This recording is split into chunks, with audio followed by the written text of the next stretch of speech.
Hello, I'm Perrin, President and CEO of the Canadian Chamber of Commerce, and welcome to the Business of Business.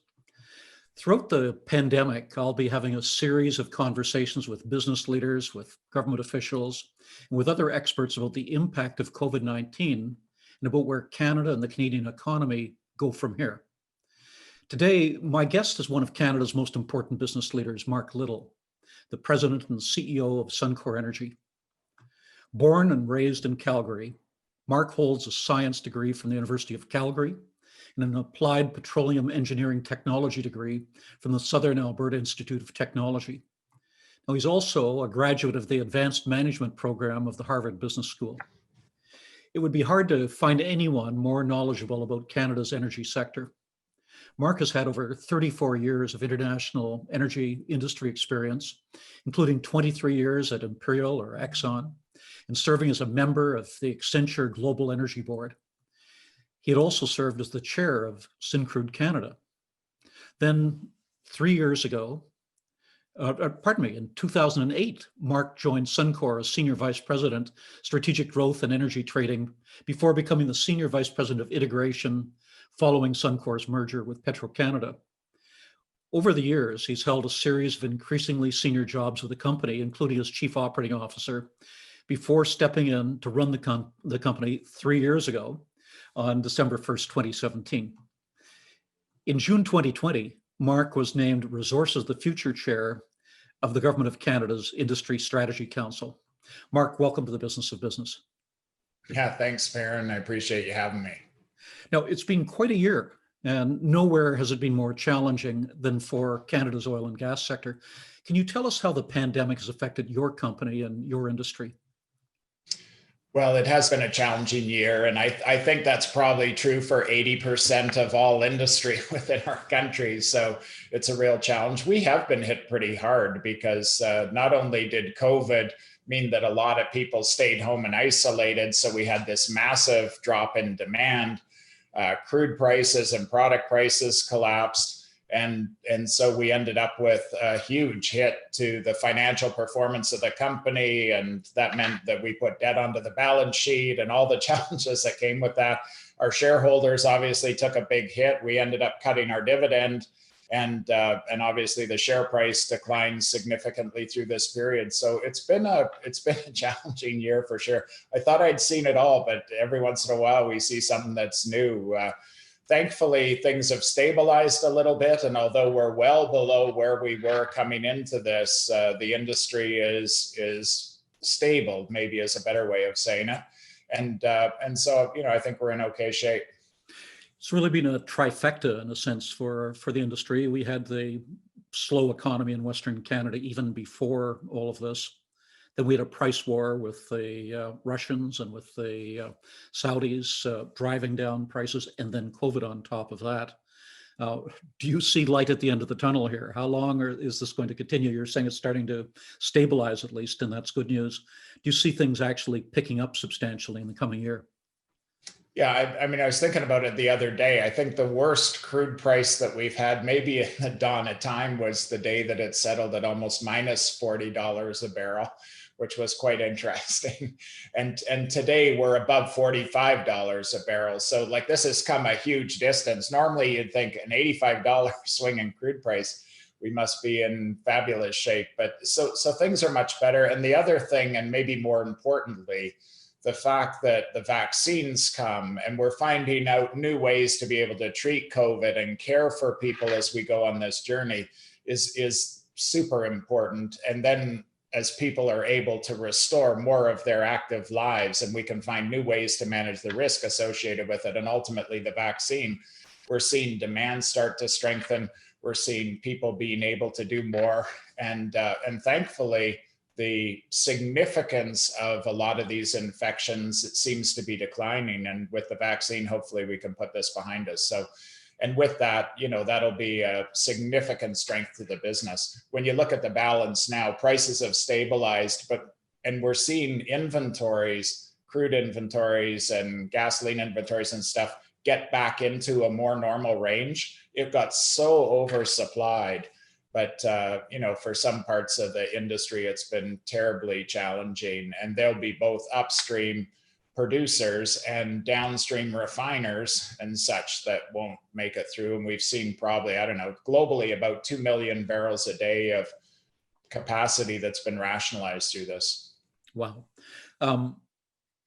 Tell us about the impacts on the company itself and managing the company. I think one of the things that business leaders will be very interested in is hearing how you've managed the day-to-day operations. As we speak today, Suncor's head office is in Calgary, but you're at home. Up until recently, you were working from the office. Much of Alberta is on lockdown. How's the company itself actually managing at this point? Yeah, and it's a great question. And it's interesting, we see a substantial difference between what's happening now with the second wave, which I think could arguably be worse than the first wave when you look at the rate of infection. So obviously there's a huge amount that we've done to keep our people safe through this. We've changed our safety protocols for the longest time, essential workers that are, and when we say essential workers, we're talking about the people physically running our facilities to provide energy and keep the gas stations running and provide distillate and electricity and such. So those are the people that have gone to work through this entire period of time.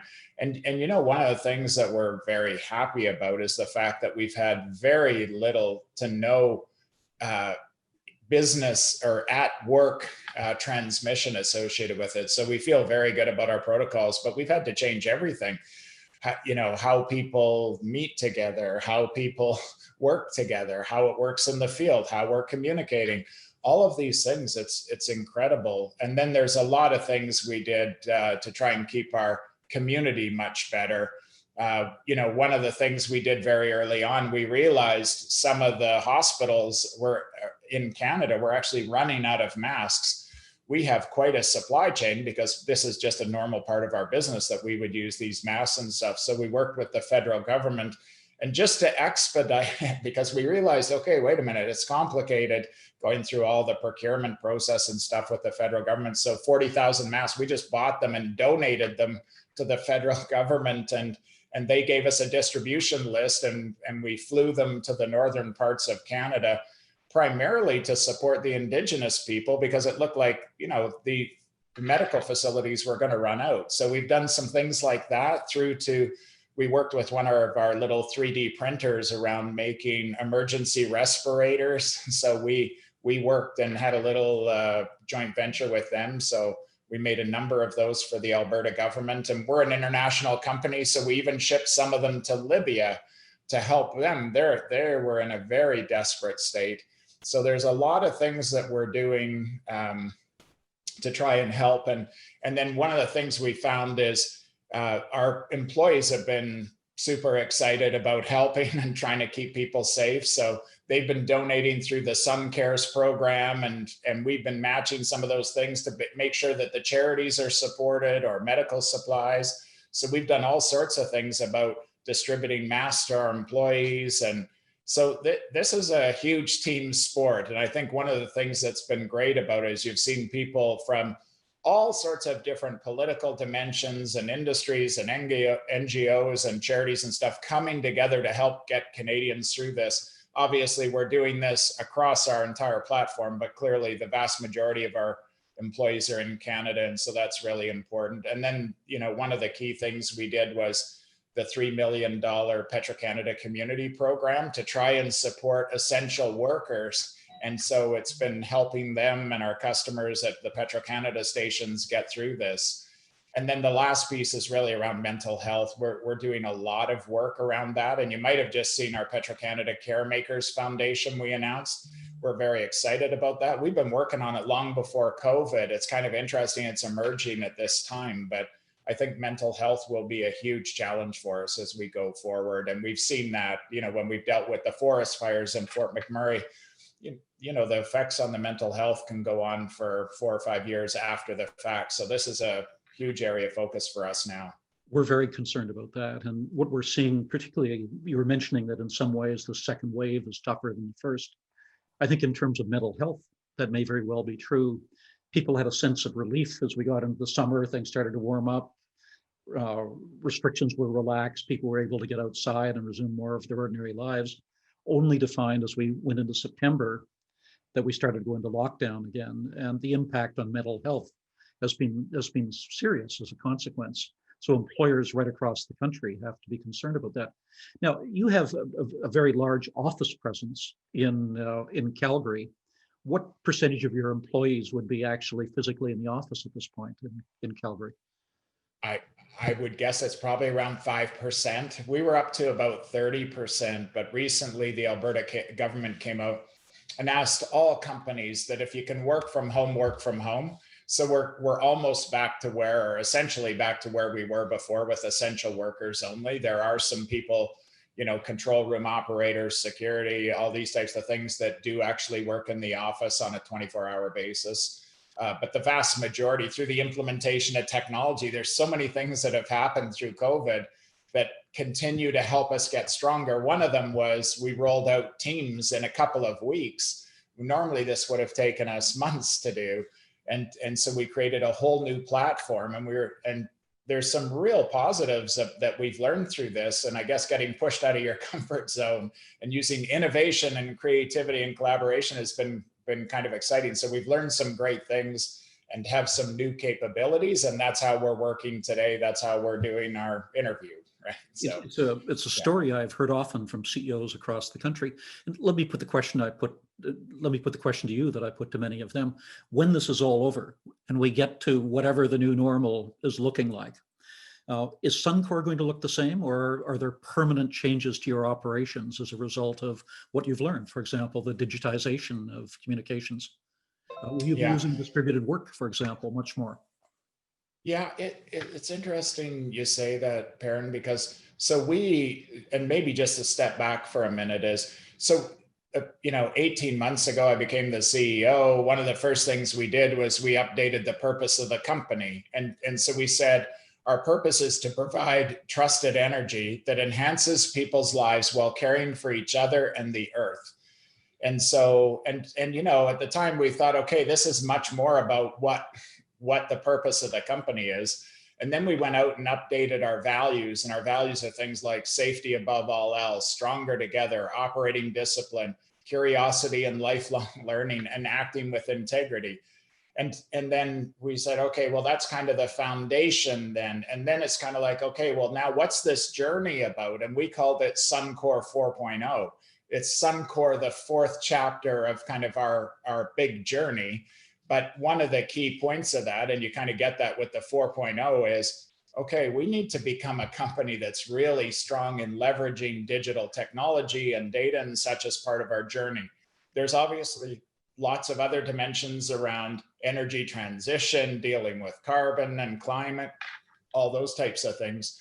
So this is a big chapter for us, and there's a lot underway, but digital and data was a huge focus area. And so we were on that journey. I would say that COVID has strengthened the pace at which we've done that. And just like I mentioned with Teams as an example, it was implemented in a fraction of the time, no training, but thankfully it's very intuitive. And so a lot of people were able to get up and running and be productive and move things forward. But now that that's there, I don't see us ever being quite the same. Like, we've had some very difficult times, and we've had some tough conversations where I've had a chance to talk to literally thousands of our employees at the same time about everything from staff reductions or the market and what's happening with our cost structure of the company, through to racism and the whole inclusion and diversity discussion that's going on. And I was thinking, it's incredible. Never before somebody in my role had an opportunity to do that. And we think this is a huge step forward. We will never go back to what we were doing before, which often meant that my office wrote a letter, signed it, and mailed it to everybody. But having an engagement with thousands of employees, answering their questions, dealing with their concerns, hearing their frustration, this has been a huge step forward for us. I have yet to find a CEO who has said that the company will look the same afterward. I think all of us have found that what COVID has done is forced us to rethink the company in many ways, and to adopt new technologies, new ways of doing things, and that they're actually very positive lessons that we can draw from this, as well as all of the the negative experiences we've had. You were mentioning earlier, let's talk about your field operations. So you were mentioning earlier that you've been remarkably successful in terms of curtailing the spread of the disease in the rural and remote areas where you operate. And when you take a look at it, you're operating in areas that are often far from advanced medical facilities. People are in tight quarters. They're in work camps for extensive periods of time. How have you managed? What are the protocols you've used to prevent the infection from coming into those areas and spreading? Yeah, I mean, the protocols you can imagine are quite extensive. Like when you get to the camps, that's where this thing really takes off, and it's a significant set of protocols. We've had to change the way food is delivered in the camp. It always used to be buffet. That's done. How people sit, when they can eat, how lunch is prepared. It's incredible how different it is. And then even in the way that the rooms are assigned and how people actually get into their rooms and manage their situation. And then if it turns out that while somebody is at work, they start feeling ill or have a headache or whatever it may be, any symptom that would be like this, we now have a whole protocol around how do we manage that situation to ensure that no one else is impacted by it. And so that's changed. And then even things like getting on the bus from the camp to go to the work site, we've had to change the seating arrangements. We've had to put shields between the seats. We've had to change just almost everything we do in interacting with the individuals to make sure that they stay safe. And thankfully, those protocols have been good. For a while, at the first few weeks, it was kind of a bit rocky as we were learning and getting feedback and literally having to change for the next day. But the sanitization, the cleaning, all of these things have changed quite dramatically. And even our ability to get people tested and those sorts of things, even to the planes flying people into the region, it's all encompassing. It's been an entire set of protocols all itself. And then, as I mentioned in the workplace, a lot of this has changed, obviously, as well. People, a lot of times in our business, several people could be working on a piece of equipment in very close proximity. So we've had to figure out, okay, so how do we do this where people are literally have to be side by side to do it, and then make sure that we prevent the exposure and we have barriers in place. So it's taken lots of creativity. Thankfully, I think this is going to be viewed as in this time of crisis, one of the great times of creativity and innovation, as people are finding solutions to things they've never dreamt of before. So it's good. You were mentioning rapid testing. Are you deploying rapid testing extensively? Yeah, we've done a bunch of testing. We were hoping to do a lot more, but some of the testing kits and such that we had purchased didn't play out. But we're involved with a number of folks and companies across Canada looking at how can we be part of the solution and help kind of augment the testing associated with the government to try and see if we can accelerate testing, because clearly vaccines in Canada are going to take some time here. So we think this is a really positive step forward in trying to drive down the infection rates and allow people to manage themselves a little bit better. So there's a couple of things where we are actually working on this testing consortium, and there's some info that'll come up associated with that. And then one of the things that's there is some of the crazy things is we're working on a water testing technology, and we found out it could be adapted to work with COVID. And in fact, now we're in a little joint venture with a small company in Canada to produce this as a rapid test that's all produced in Canada. And the efficacy of the test, it's not a COVID test, but it's whether you had COVID, what's your antibody situation like. So it might end up being very useful even for people that are vaccinated to monitor their antibodies and those sorts of things. And so we're doing that, and we're expecting to take some big steps forward early in the new year. So it's interesting at these times that, I think it's like so many that there's a broader opportunity for industries to contribute in a much broader way to our society. And we're just honored to be able to help Canadians try and get through this.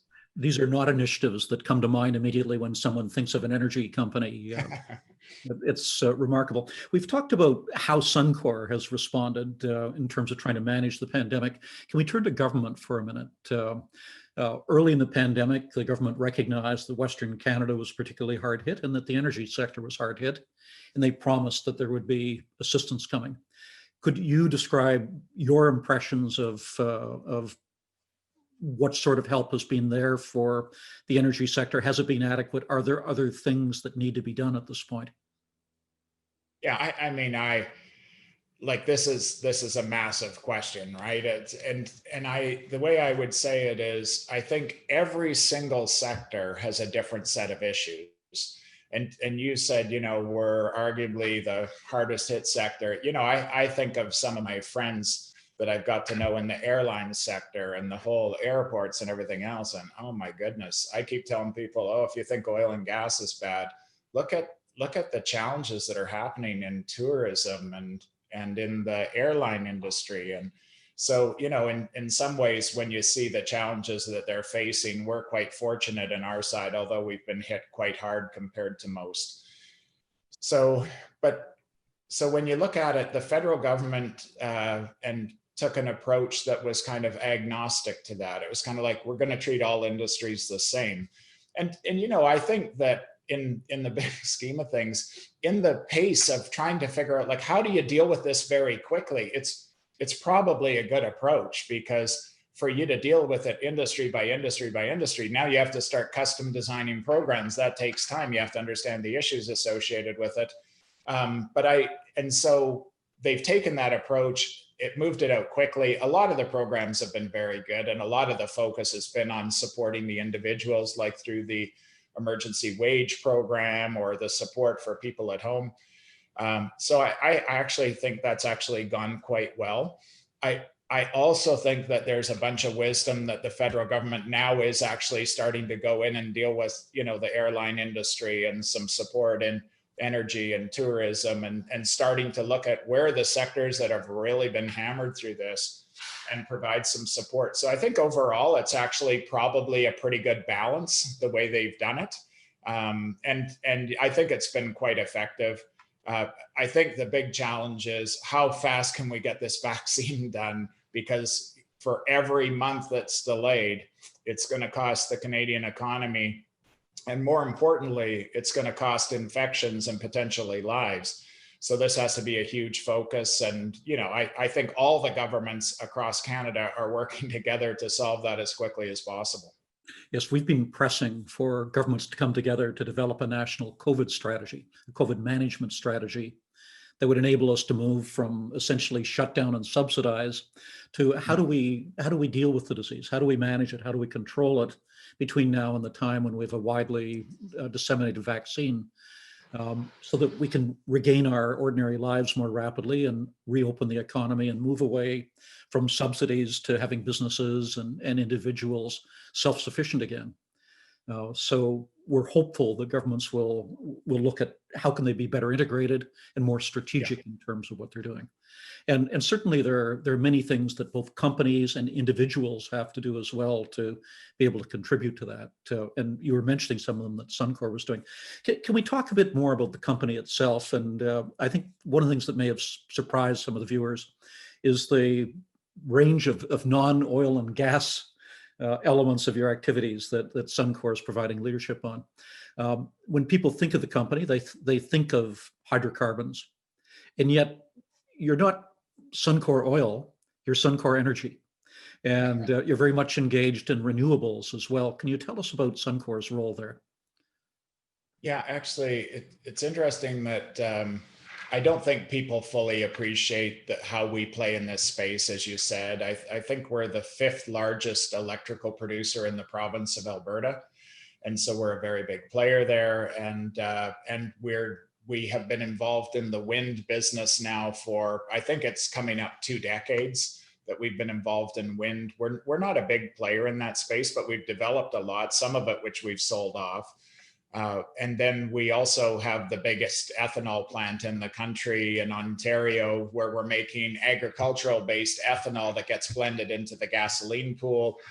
And you're now starting to see us with the investments like Enerchem. And so Enerchem is a Quebec company that found a way to take municipal garbage, including things like plastics, and convert that into a syngas that we can make ethanol out to blend into the gasoline pool. And that actually has a significant reduction in carbon emissions by doing it that way.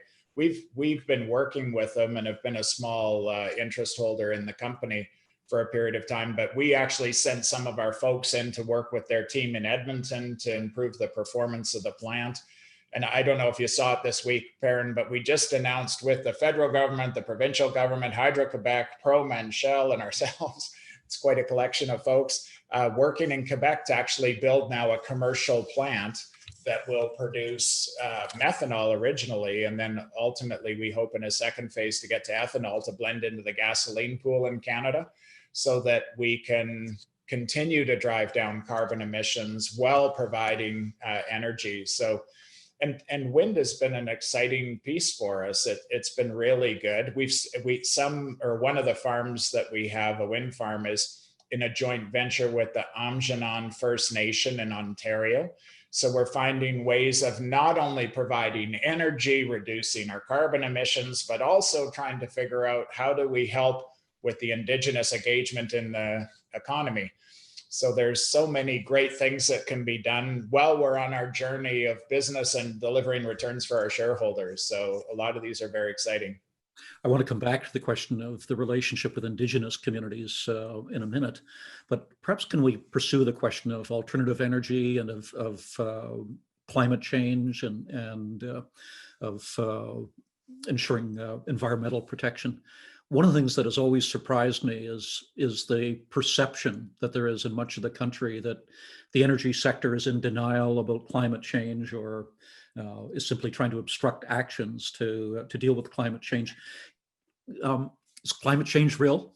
Do you believe in it? Is it man-made or driven by our activities? And does Suncor have an obligation to try to address this? Yeah, it's interesting. Suncor's believed that climate change has been real for decades. It's one of the reasons that we've been involved in wind farms and those sorts of things. And we do see ourselves as having an obligation. And so we've been on this journey around sustainability and in the broader context, ESG, the whole environmental, social governance piece associated with this. And we're very excited about the work that we're doing. I think it's easy. It's incredible, some of the comments I hear, and I kind of think, who are they talking about? I think we are big oil, but we're looking for solutions. And I do think, like, people would probably be quite surprised to find out that we're making gasoline from municipal garbage, which I love that one, because it's kind of solving two of society's problems. What are we doing with all this garbage? And clearly shipping it overseas isn't working. And then the second piece associated with it is, how do we drive down carbon emissions for our cars and such? So this is a journey. And so one of the things that, whether it was lead in gasoline before, or dealing with asbestos, or this isn't about, okay, well, we have a problem, so let's just get rid of this company or this issue. It's about finding solutions. It's about looking at technology, and there's so many exciting opportunities. And we have a number of announcements that'll come up that I'm really excited about. And I think it'll really surprise people, some of the innovation and such that's gone on. So, you know, this is about dealing with things. And every time that we put our minds to something and get focused on it, and look at just COVID as an example, it's kind of like, this is the fastest vaccination that's ever been developed for anything significant. Efficacy is over 90%. It's getting rolled out literally in less than 12 months from when this was originally identified as a pandemic. And so the beauty of science and technology and engineering and the biosciences and such is, man, we can solve a lot of problems when we focus on them. And we're very excited to be part of the journey. Technology is a huge part of it. We invest in some of the things like Evoke, where we are funding a kind of a venture fund that works with technology companies that have great ideas and think that they can help us in solving our challenges, or or create a benefit to society. So this is an exciting part of the journey. And I think it's easier to say that, oh, okay, well, everybody just says that, they're in denial and they're fighting it. And it's kind of like, okay, well, actually, I think that we're literally investing billions of dollars. Let me just tell you one investment that we're doing right now, because I'm very excited about it, but it just gives you a sense is we've burned petroleum coke, which is much like coal, to be able to make our steam for 50 years. 50 years ago, this sounded like a great idea. All of those boilers were coming to end of life. We were trying to figure out, okay, wait a minute, in this world with climate, how are we going to deal with this and be able to do it in the best possible way? And we eventually came up that we should fuel switch to natural gas, put in a big cogen. We're going to take it's an 800 megawatt cogen. It's very large. We're going to export 100% of the power onto the grid in Alberta, which will allow Alberta to transition off coal-based power. So this actually reduces greenhouse gas emissions by 2.5 megatons a year, 2.5 megatons. It's 0.3% of Canada's emissions. It improves drives down our sustainable capital, or our sustaining capital associated with it, reduces our operating costs, generates revenue, gets a good return for the shareholders. And we're spending 1.5 billion on it. Now, I could have spent a few $100 million and just replaced the steam generation capacity and put it back the way it was. So this is about real solutions and doing real things and investing capital and making things happen, just like the example I gave you with biofuels in Quebec. And that's what we love. Our people are super innovative. We obviously have a huge part of our organization that have STEM backgrounds, and they like coming to work every day and solving problems and forging the future. And that's what we're going to keep doing. It's an exciting place to be. Let's come back to Indigenous communities now. If you watch television or read newspapers, you could be forgiven for having the impression that Indigenous Canadians are all opposed to the development of the energy sector and certainly opposed to the transportation of oil and gas. Has that been Suncor's experience? What is your relationship with Indigenous communities? Because you operate in the vicinity of so many of them. Yeah, I was just, I couldn't help but think somebody sent me a note around their child's or their young man's essay question at one of our universities about, discussing why the Indigenous people are getting upset and advancing claims because the oil companies have stolen their land and taken all of these types of things. And it's incredible. I'm not sure what country they're talking about, but it sure isn't in Canada. So we are super passionate about engaging the Indigenous people. One of the things that has been huge to my journey is just being exposed literally for 2 decades and learning from the Indigenous leaders that I've met and chiefs across this country. And many of the chiefs in Alberta have had a profound effect on my future, like Chief Jim Boucher, who was super patient and taught me so much about this. And so last year we did over $800 million of business with Indigenous companies across this country. And we're super happy to do that. And it's incredible just when you think of Indigenous businesses, all the different things they do. We're talking everything from, high power, line and transformers, all the way through to software testing, to facilities, to logistics, mining, all of these different things, drilling. So it's incredible how innovative they've been. They have great partners. Often they're joint ventured to make sure they have all the expertise at the table. So it's been very exciting. And as you know, a few years ago, we decided that, one of the challenges with the Indigenous communities is their business income often funds the things that we would get like property tax for. So it funds things like education and infrastructure and healthcare and all of the different pieces within their community. I have spent many days on various First Nations, primarily in Alberta. And you see the state of what many of these First Nations are dealing with. As is well known in Canada, many of them don't even have acceptable drinking water. It's crazy. life expectancy for Indigenous people, last time I looked, was about 10 years less than everybody else that's born in this country. It's a disgrace that this is going on in our situation. And so we've been very passionate about it. We've been working with Indigenous communities. We did a deal several years ago, we call the East Tank Farm deal, where we actually had them buy into what is a utility rate of return. They raised $500 million on the public markets in Canada and then actually invested in it. So this wasn't a subsidy or whatever, that now they're our business partner in this facility. It's generating over $20 million a year of cash flow to them after they're paying their interest and paying down their debt and all those sorts of things. And this is transformative to them. And COVID has brought this into sharp focus because a lot of businesses, their revenue is tanked. They're not able to generate a lot of cash flow, so that now they can't fund all these infrastructure, healthcare, education, and such. But this investment just keeps on generating cash. And so hopefully, and the whole intent was to provide some stability to the First Nations. And this is orders of magnitude more money they would get through the federal government and such. So, we're very passionate about engaging with Indigenous people. We're a big supporter of the Canadian Council of Aboriginal Businesses. I think you talked to Tabitha not that long ago. And we're really, I think this is an enormous opportunity for all business in Canada to figure out how could they engage with Indigenous suppliers and help them have the same things that we take for granted. I was very struck by the figure you used, $800 million of procurement from Aboriginal businesses. Yeah. How would that compare with, say, the federal government's procurement from Aboriginal businesses?